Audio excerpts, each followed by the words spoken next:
দর্শক, আলোচনার সমালোচনার যেটি হোক, প্রথম দুই ম্যাচে জিতেছে বাংলাদেশ ক্রিকেট দল।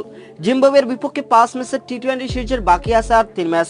একটিতে জিতলে সিরিজ জয় নিশ্চিত হবে বাংলাদেশের। সেই লক্ষ্যে আজ মঙ্গলবার 7 মে তৃতীয় টি-20 ম্যাচে মাঠে নামবে শান্তর দল। দর্শক, চট্টগ্রামের জহুর আহমেদ চৌধুরী স্টেডিয়ামে ম্যাচটি শুরু হবে বিকাল 3টায়। প্রথম দুই ম্যাচে বাংলাদেশি বোলাররা ঠিকঠাক থাকলেও ব্যাটিং এ ছিল নড়বড়ে। দর্শক, জিম্বাবুয়ের দেওয়া মাঝারি রানের লক্ষ্য পিছু ছুটতেই যেন ব্যাটারদের কষ্ট হয়ে যাচ্ছিল। ভালো শুরু এনে দিতে পারেনি লিটন কুমার দাস কিংবা নাজমুল হোসেন শান্তরা। প্রথম ম্যাচে 50 করলেও দ্বিতীয় ম্যাচে নিষ্প্রভ ছিলেন তানজিদ হাসান তামিম।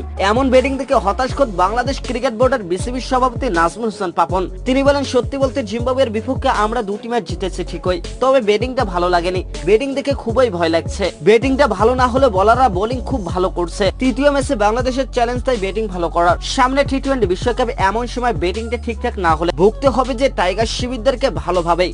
যদিও বাংলাদেশের আপাতত লক্ষ্য সিরিজ জেতা। সিরিজ শুরুর আগে অধিনায়ক শান্ত বলেছিলেন, সিরিজ জিততে চাই আমরা, আপাতত লক্ষ্য এটি আমাদের। সিরিজ জয় থেকে 1 ম্যাচ দূরে আছে বাংলাদেশ।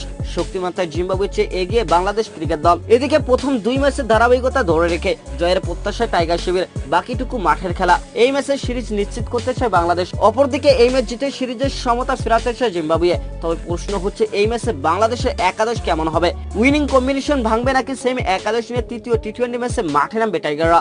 দর্শক, প্রথম টি-20 ম্যাচে 3 বলে 1 রান করেছিলেন লিটন কুমার দাস। দ্বিতীয় টি-20 ম্যাচে ওয়ানডে স্টাইলে ব্যাটিং করেন তিনি, 25 বলে করেন 23 রান। তৃতীয় টি-20 ম্যাচে ভালো করতে না পারলে একাদশ থেকে তো বাদ পড়বেন, সাথে সাথে বিশ্বকাপের দল থেকেও ছিটকে যেতে পারেন লিটন কুমার দাস। দর্শক, তৃতীয় টি-20 ম্যাচের একাদশে একটা পরিবর্তন হতে পারে। সেটা হলো তাসকিন শরীফুলের মধ্যে যে কোনো একজনকে বিশ্রামে দিতে পারে টিম ম্যানেজমেন্ট।